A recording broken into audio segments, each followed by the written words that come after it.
En 1888, Vincent van Gogh peignait ses célèbres tournesols dans un vase. Aujourd'hui, le jaune des tournesols vire au brun. Il y a un siècle déjà, on constatait un vieillissement précoce du jaune de chrome employé par de nombreux peintres du 19e siècle. Une équipe internationale de chercheurs dotée des technologies les plus sophistiquées vient enfin d'élucider l'affaire. Caroline Olivier, Raymond de Séguer et Luc Malice sont partis sur les traces de la couleur éphémère.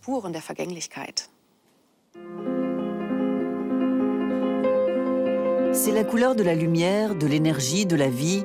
Van Gogh l'adorait. C'était sa couleur, le jaune du soleil, des champs de blé, le jaune Van Gogh.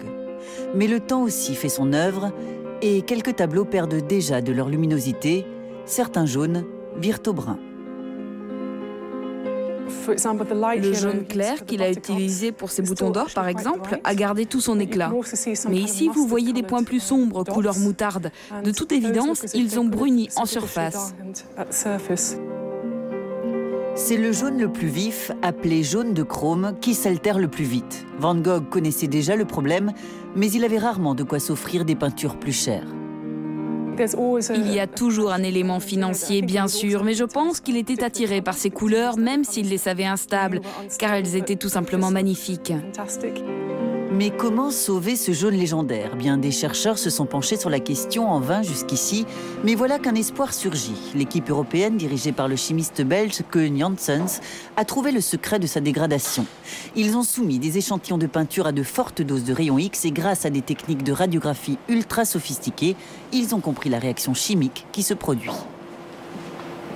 Pour clarifier sa peinture, il a utilisé des mélanges de pigments. Mais c'est justement ce mélange qui est un des facteurs qu'il faut avoir pour avoir le brunissement avec la peinture qu'on voit ici.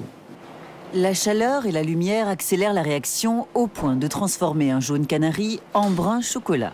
Cette découverte n'est qu'une première étape. L'objectif des chercheurs est maintenant de découvrir comment stopper ce processus d'altération. La conservatrice du musée a hâte de le savoir. Je ne pense pas que les résultats de l'étude vont directement changer notre façon de conserver les tableaux, car les œuvres sont déjà exposées dans des conditions extrêmement rigoureuses.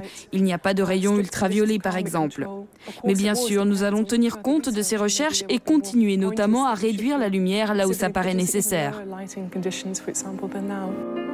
Si l'on parvient à freiner la dégradation des œuvres, c'est déjà cela de gagner. Mais à en croire les experts, il est illusoire d'espérer voir un jour le jaune légendaire de Van Gogh retrouver sa luminosité initiale. Car un tableau est une œuvre vivante, or qui dit vivre, dit vieillir.